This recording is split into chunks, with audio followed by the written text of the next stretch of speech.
다음 이야기는요. 조금 색다른 소식도 들어왔습니다. 무슨 얘기냐? 자, 폐쇄 사회인 북한에서요. 미용 성형 열풍이 분다. 이게 조금 아이러니하죠. 전예현 평론가. 그런데 무슨 법까지 만들었다는 거예요? 그렇습니다. 북한에서 성형외과 치료법이 이미 지난 2016년 통과되었고 지난해와 2019년에 벌써 2번이나 개정되었다고 합니다. 그래요? 그 내용은 성형외과에서 어떤 수술을 어디서 해야 되는 것인지 그리고 어떤 경우에 허용이 되는지 기준이 만들어지고 있다는 것인데 한번 살펴보면 조금 의아할 수 있는 부분도 있습니다. 미국의 북한 전문 매체 38노스에 따르면요. 네. 쉽게 말해서 성형 허용 대상은 선천성 기형, 외상으로 인한 손상인데 그 다음을 잘 보십시오. 외모를 아름답게 하려는 자, 네. 그래서 미용 목적으로 하는 수술도 허용이 됩니다. 그런데 금지하는 대상은 무엇이냐? 다른 사람을 외모로 바꾸는 수술. 자, 그 다음 부분 조금 의아해할 수 있는데 네. 눈썹 문신, 속눈썹 문신은 또 안 된다고 합니다. 네. 그런데 우리나라에서는 이런 문신을 미용 목적으로 또 많이 하고 그렇죠. 있죠. 좀 의아하다는 반응이 나오고 있는데 다만 이렇게 북한에서 계속 법이 개정되는 이면에는 성형의 열풍이 불고 있기 때문에 단속을 좀 강화해야 되는 거 아니냐. 그런 차원에서 법이 개정되었다는 해석도 나오고 있습니다. 당시에 저렇게 이제 북한 응원단이 내려왔을 때도 뭐 여러 가지 성형을 한 거 아니냐 이런 의혹들이 주장들이 나온 적이 있었었는데 이용재 평론가. 그런데 아까 그 법을 보면요. 전예현 평론가도 지적을 했는데 아니 뭐 외모를 아름답게 하려고 성형을 하는 거는 되는데 아니 또 눈썹 문신은 안 된다. 이거 앞뒤가 안 맞는 거 아닙니까? 사실 뭐 우리나라에서 요즘 뭐 눈썹 문신은 성형으로 치지도 않죠. 지금 이 자리에도 굉장히 눈썹 문신 하신 분들 굉장히 많고요. 아, 그래요? 그리고 또 그죠? 우리가 생각해 보면은 정치인들이 어느 날 갑자기 이 공식 석상에 나왔는데 뭐 이 눈썹이 이렇게 앵그리버드처럼 돼가지고 뭐 이런 경우도 많이 봤지 않습니까? 굉장히 일상적인 부분이란 말입니다. 근데 이제 북한에서 요거를 금지를 하는 이유는 이게 사회주의 생활 양식에 부합하지 않는다라는 건데 네. 말하자면은 그 문신 자체가 잉크를 넣는 거잖아요. 그거에 약간 조금 부적절한 그 감정이 있고 그리고 또 남의 얼굴을 또 이렇게 남의 얼굴을 이제 카피하는 그런 것도 이제 그 금지를 시켰거든요. 그러니까 그런 거는 사실 이제 얼굴, 인식 그런 그 보안 부분에서 네. 좀 문제가 있다 이런 식으로 생각을 하는 것 같습니다. 자, 문서가 하나 준비되어 있습니다. 뭐냐면은요. 2016년에 제정된 북한 성형외과 치료법이라는 것의 일부입니다. 그러니까요, 보면은 국가가 사람들의 외모를 아름답게 치료하기 위해 복무하는 성형외과 치료를 발전시켜야 한다. 아니 그러니까 이게 허용한다 수준이 아니라 이용조 세서장 당국 차원에서 어떻게 보면 좀 장려하는 것처럼 느껴져요. 그렇죠. 과거 같으면 성형, 미용 이런 것들을 하면은 아마 북한에서 부르주아 반동 날라리 이래가지고 되게 비판을 받았을 겁니다. 과거에 허용되던 거는 화상이나 뭐 네. 어떤 부상 아니면 선천성 기형 때문에 재건 성형이라 그러죠. 어쩔 수 없이 이제 성형을 해야 되는 이런 건데 이제 미용 성형이 허용이 되는 거죠. 그리고 이 법 3조에 보시면은 분명히 이제 이 미에 대한 어떤 추구 이런 것들을 허용하는 건데요. 이게 아마 북한에서도 이 민간에서 이런 성형들이 많이 번져나가고 주민들 사이에 또 욕구가 있고 이러기 때문에 그거를 어느 정도 제도 틀 안에 몇 가지 예외 사항은 있지만 수용하는 이런 변화를 보인 걸로 해석을 할 수 있겠습니다. 그렇군요. 아니 어떻게 보면 좀 우리 생각보다 북한에서 성형은 익숙하고 빈번했던 일이었던 것 같습니다. 그런데 심지어는 이 남성도 무려 6번을 성형했다 이런 말이 있었습니다. 사실 자연산이 아니라 좀 만들어진 거다 이런 얘기가 이제 후계자 등장 때부터 있었고 2009년에 나올 때 27살이었는데 스위스에서 유학하던 모습하고 이제 너무나 달랐죠. 몸이 너무 이제 무겁고 그 당시에 뭐 110kg 된다 이런 상황이었고 그래서 일부러 김일성의 좀 카리스마를 차용하기 위해서 살도 찌우고 뭐 한 6차례 성형 수술을 했다 이런 보도까지도 있을 정도로. 네, 어디서 많이 보더부이 나오시네요. 자, 김정은이 그러니까 할아버지 김일성과 좀 닮아 보이기 위해서 6번 정도 성형 수술을 했다. 이런 주장이 여러 차례 제기가 됐던 겁니다. 그래서 실제로 좀 어떻게 달라졌나 봤습니다. 보면은요.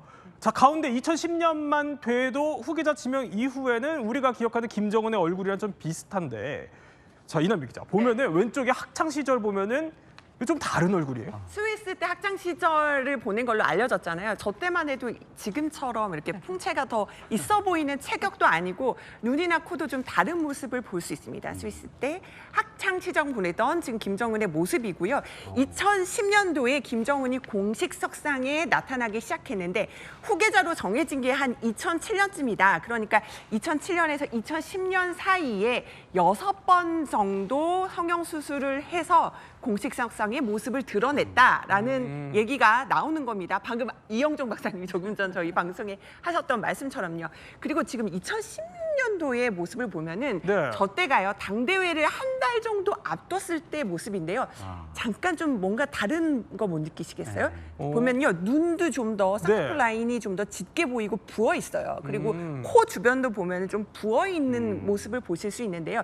저희가 2016년 당시에 김정은의 모습에도 좀 더 할아버지와 비슷하게 보이기 위해서 눈과 코 부위가 좀 부어 있네. 혹시 성형 수술을 한 게 아닌가라는 그런 의혹이 제기가 되기도 했습니다. 근데 이제 한국 언론에서 이런 것들을 제기하니까는 우리 영조자의 어떤 품격을 떨어뜨리려고 한다. 북한에서 굉장히 많이 비판을 했더라고요. 근데 이 성형수술 의혹은 중국에서 먼저 나왔었거든요. 그래서 이 성형수술에 대해서 거론하는 것 자체는 또 북한에서 굉장히 불편해하고 있다. 이런 말씀을 드립니다. 아니 이영재 평론가, 근데 정말 이게 사실이라면 한국에서도 6번 성형했다는 거 이거 적은 숫자는 아니잖아요. 그리고 왜 이렇게 어떻게 보면 집착이라고 할 만큼 성형을 했다 이렇게 봐야 될까요?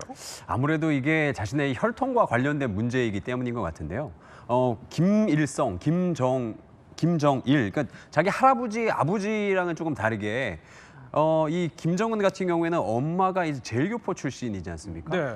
그래서 사실은 그 정통성, 백두 혈통의 정통성에서 자기가 약간 조금 사이드라인에 있다라고 생각되는 것 같아요.